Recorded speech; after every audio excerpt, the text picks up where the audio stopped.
Gee, you must have a lot to say. My word. Well, we have Mr. Reagan, who's received a mandate from the people. Well, he received something. It was certainly better than the old actor's home, the White House.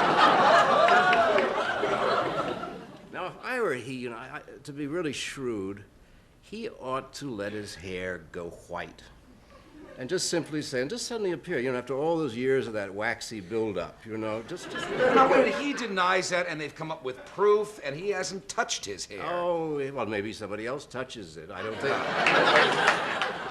I myself would be nervous to touch it, as it looks alive. I mean, that hair looks as though it might suddenly seize you. I think he looks like Melvin Douglas in Being There. I mean, he actually looks like that, but then he's, beautifully painted and so on. Chief, even the Speaker of the House, Tip O'Neill, is giving him what he calls a 6-month honeymoon, where the Democratic members of the House of Representatives are not going to attack him to give him a break going in, and you refuse to give him a break. Oh, I refuse to, yeah. Well, based on what? Based on what I suppose he'll do to the country. I got a little nervous. But the people voted him in with a landslide. Which people, Merv? 1 in 4 voted for him, 1 in 4 voted against him, and 2 out of 4 didn't vote at all. This is not a mandate. This is barely a boy date. But whatever it is not a mandate. Now, this is my worry about Ron and Nancy, is I think we could become addicted again. You sort of count the chins and... but we might be in better hands. And watch hands. her stare.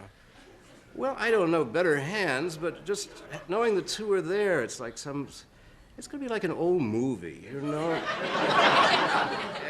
what happened when Andy Hardy got really old, Yeah. We're old enough, young people don't know what we're talking about, but Andy Hardy was our youth, and it was Geisha Friday and Gee Willikins and those expressions that Ronald Reagan uses. It was another wonderful, wonderful world.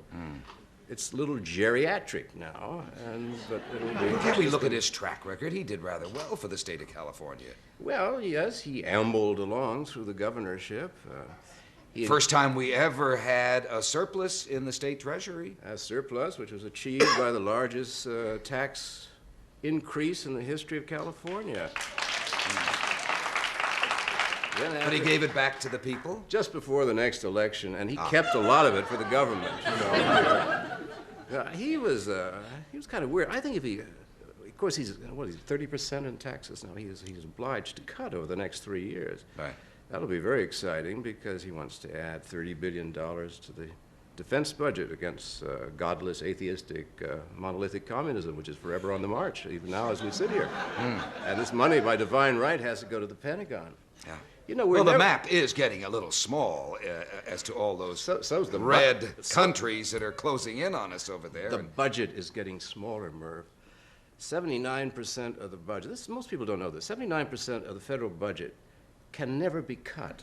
It's interest on the debt, it's Social Security, it's Medicaid, it's what they call transfer payments. You can't cut it. Well, those are not his problem. They're not his. No, I'm telling you about what he's inherited. 25% belongs by divine right to the Pentagon so that it contain the minutes of et cetera, et cetera. 25% and 79% make 104%, and that is the budget. Now, the 4% is the deficit, which will be paid off by the unborn, if there are any. I mean, if the Pentagon allows for this. So you're in a situation, he knows he can't cut it, and he does this sort of shell game with the people. $30 billion will be added to the defense budget here, and then, of course, the taxes will be lowered over here. But he said he will get government off the backs of the people. I wonder where he will then put it.